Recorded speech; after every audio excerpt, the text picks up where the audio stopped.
जय हिंद। आज हम कक्षा 12वीं के मैथ की शुरुआत करने जा रहे हैं, जिसमें हम सबसे पहले सारणिक डिटर्मिनेंट्स को बताएंगे। ठीक है, इसमें हम ये पहला वीडियो है, इसलिए इसके केवल बेसिक को हम बता रहे हैं। नेक्स्ट वीडियो से प्रॉब्लम को हल करेंगे और डीपली जाएंगे। ठीक है, इसलिए आप किसी भी चीज़ को बनाने के लिए उसका बेसिक ज़रूरी होता है, इसलिए सारणी को बनाने के लिए इसका बेसिक जो इसके प्रॉपर्टीज हैं, सारणी क्या है, ठीक है, इसको तो देखना होगा। इसलिए आप इस वीडियो में अंत तक बने रहिएगा। ठीक है, चलिए हम लोग पहले सारणी की चर्चा करते हैं। सारणी क्या होता है? तो सारणी की परिभाषा से क्या कहता है कि दो उदग्र रेखाओं के बीच स्थित सदस्य को सारणिक कहते हैं तथा इसे डेल्टा से सूचित किया जाता है, और इसमें पंक्तियों की संख्या तथा स्तंभों की संख्या बराबर होती है। ठीक है, तो हम सारणी को डेल्टा से सूचित करते हैं। डेल्टा को ऐसे या डी द्वारा ऐसे भी लिखा जा सकता है। ओके, तो दो गो उदग्र रेखा है, उसके बीच कोई सदस्य है,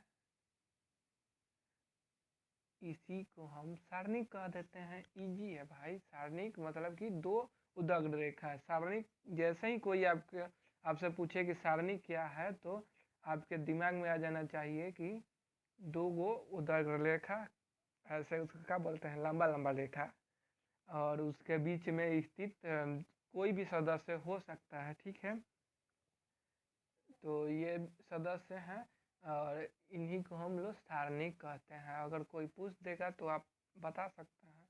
ओके, चलिए हम सारणिक के कुछ उदाहरण को देखते हैं। देखिए, ये जो है सारणिक है, देखिए इसमें इस लाइन को हम लोग बोलते हैं रो अर्थात पंक्ति, और इसको बोलते हैं कॉलम अर्थात स्तंभ। ओके, और इसका जब आपको कोई अवयव है उसका ऑर्डर पूछेगा, उसकी कोटि पूछेगा, तो पंक्तियों की संख्या गुना स्तंभों की संख्या को अवयव की कोटि कहते हैं। सिंपल सी बात है, इसको आप अवयव में एकदम डिटेल से हम आपको बताएंगे। ओके, तो ये इसमें कितने पंक्ति है, तो अब भाई आपको सिंपल ही दिख रहा होगा, एगो दो गो, तो इसमें दो गो पंक्ति है, तो इसलिए दो, और स्तंभ कितने हैं, तो एक और दो, दो गो स्तंभ है, तो इसको और तो कितना हो जाएगा, 2/2। इसकी कोटि कितनी हो जाएगी, 2/2। ठीक है, और यहाँ पे देखिए फर्स्ट रो को R1 से लिखते हैं, सेकेंड रो को R2 से लिखते हैं। ठीक है, इसी तरह थर्ड रो होगा तो R3 से लिखेंगे। फर्स्ट जो पहला स्तंभ है उसको C1 से लिखते हैं, और दूसरा स्तंभ है उसको हम C2 से लिखते हैं। ओके, ठीक है, चलिए अब ये तो था 2/2 ऑर्डर का अवयव था। चलिए हम अगले 3/3 ऑर्डर का जो अवयव होते हैं उसके बारे में जानते हैं। इसमें भी वैसा ही है, इस लाइन को आप जानते ही हैं, इसको बोलते हैं पंक्ति रो, और इसको बोलते हैं स्तंभ कॉलम। और पहला जो कॉलम है उसको C1, दूसरे कॉलम को C2, तीसरे कॉलम को C3। वैसे ही पहले रो को R1, दूसरे रो को R2 और तीसरे रो को R3।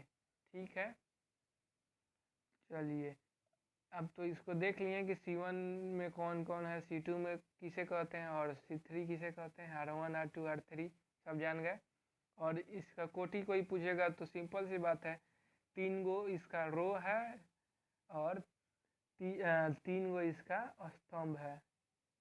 ओके, तो 3 × 3 ऑर्डर का ये जो होगा डिटर्मिनेंट्स हो जाएगा।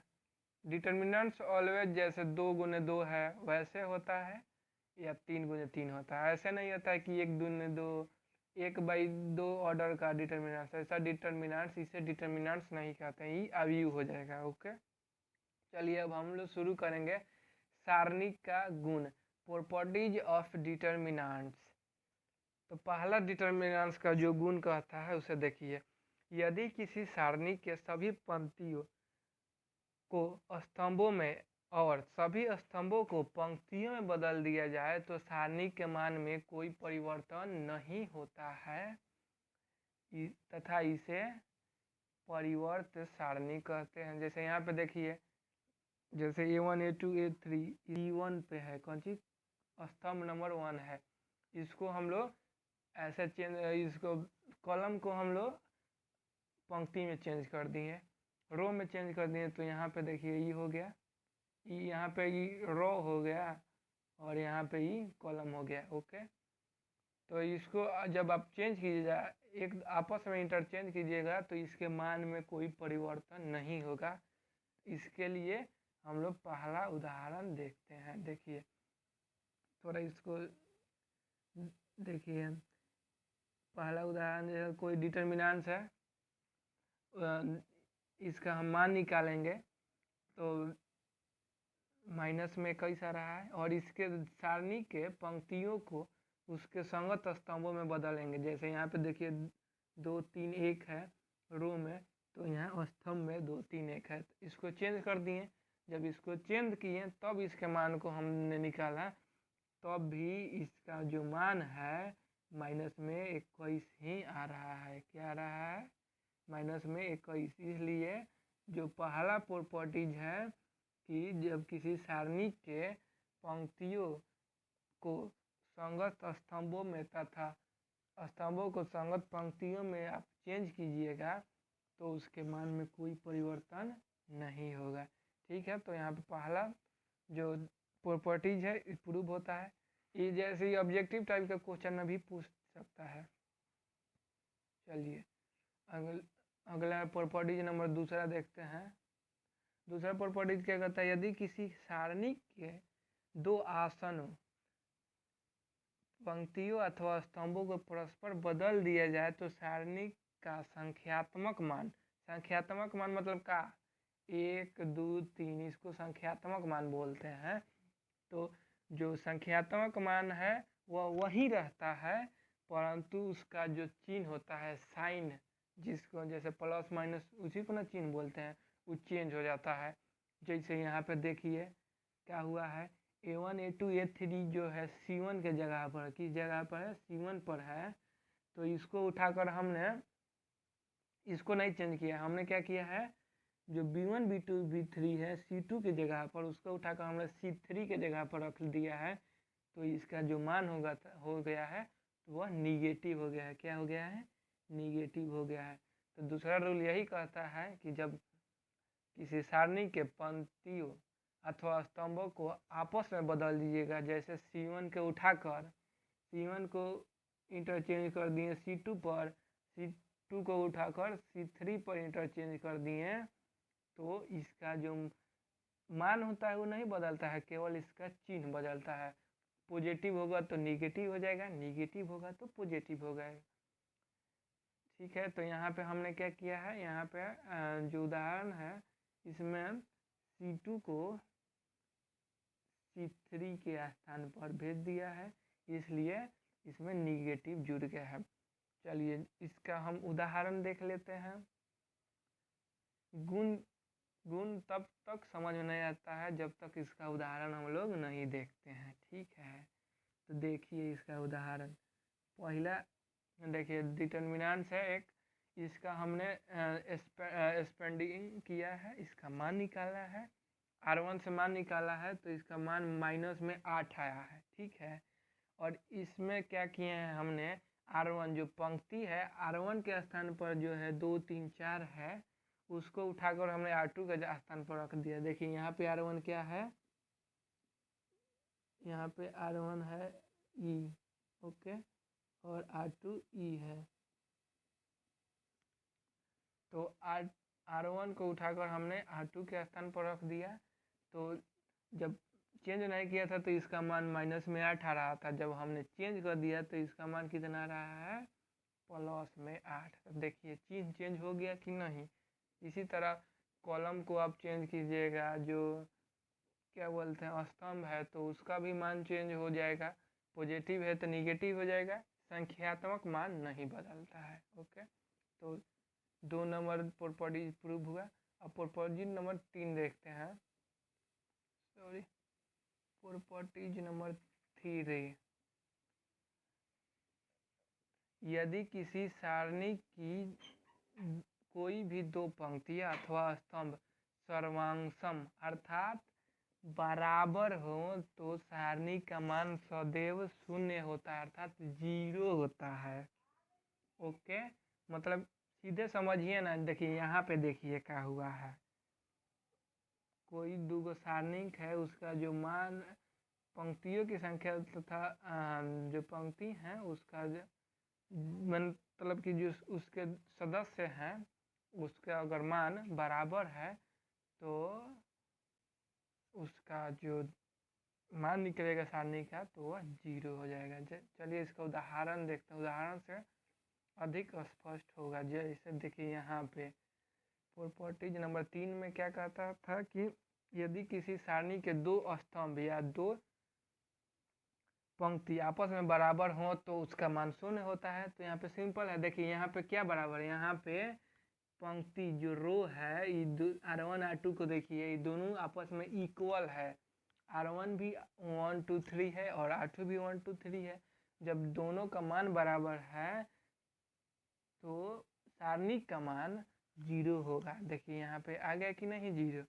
तो प्रॉपर्टीज नंबर 3 कहता है कि यदि किसी सारणी के 2 स्तंभ या 2 पंक्ति आपस में बराबर हो तो उसका जो सारणी का मान होता है वह 0 हो जाता है।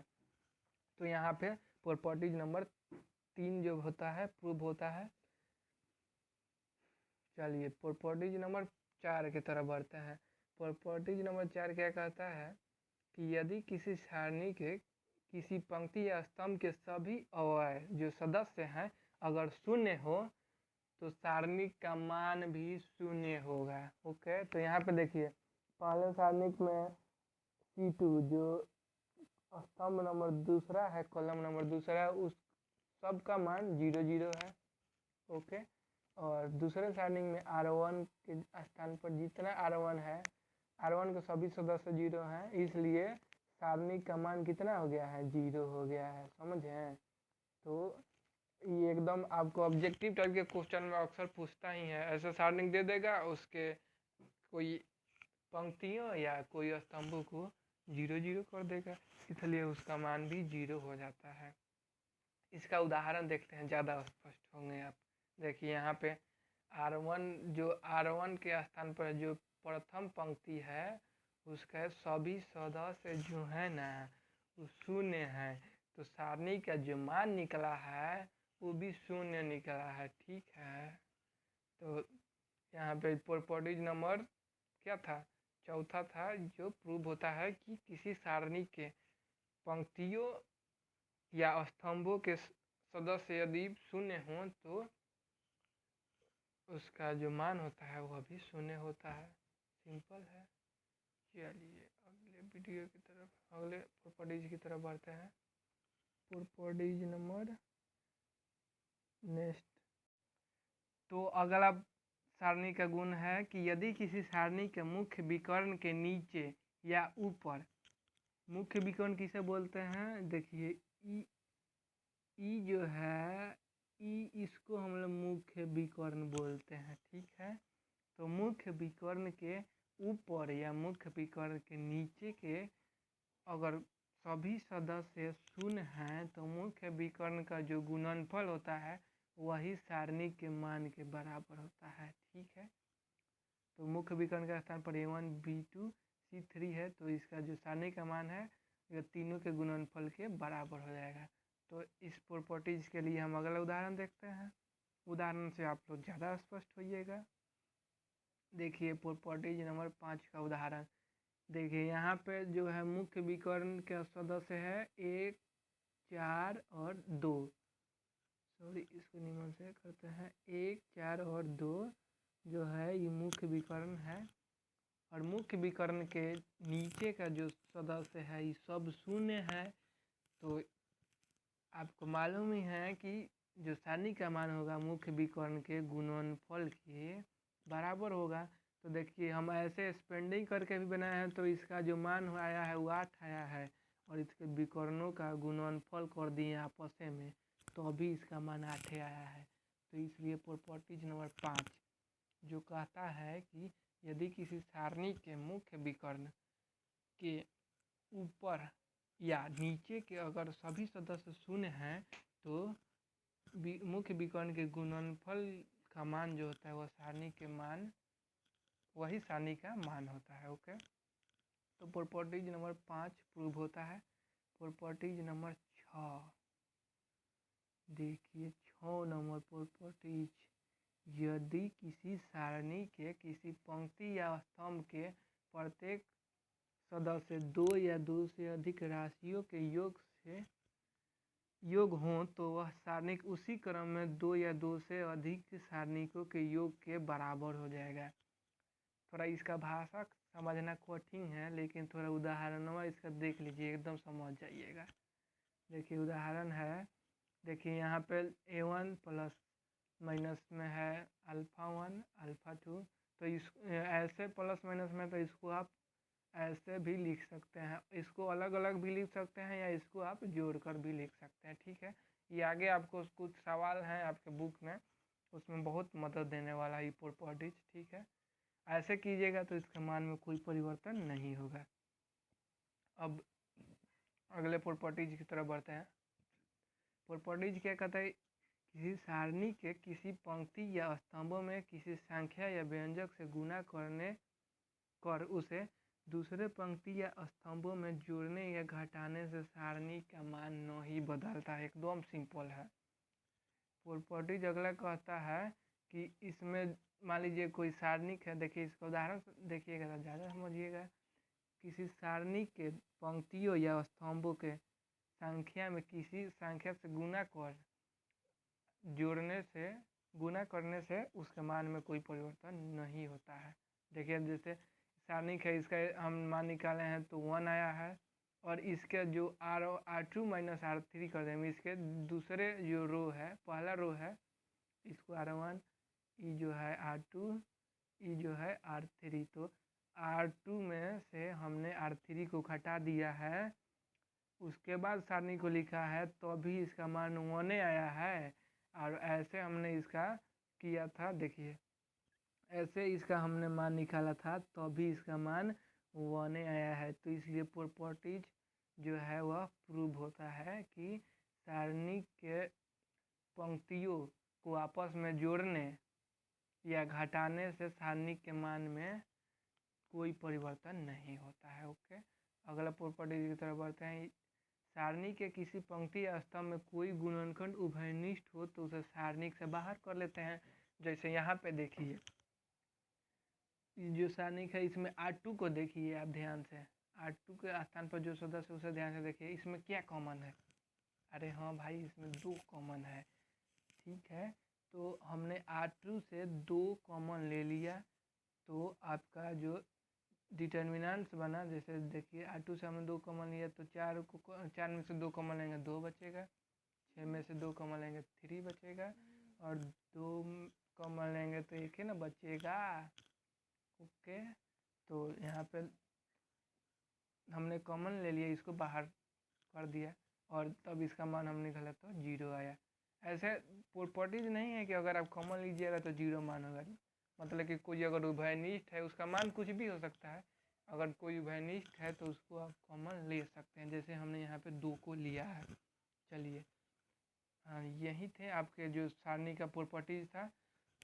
मुझे उम्मीद है कि आपको वीडियो अच्छी लगी होगी, और नेक्स्ट वीडियो से हम कुछ प्रॉब्लम को हल करेंगे। चलिए, वीडियो देखने के लिए धन्यवाद। अगर वीडियो अच्छी लगी तो हमारे चैनल को लाइक कीजिए, सब्सक्राइब कीजिए, और अपने मित्रों के पास भी इसे थोड़ा शेयर कर दीजिएगा। और हमसे कोई भूल चूक हुई होगी तो हमें क्षमा कीजिए, और हमें और अच्छे बनाने के लिए आप अच्छे मुझे सुझाव भी कमेंट के ज़रिए दे सकते हैं। जय हिंद।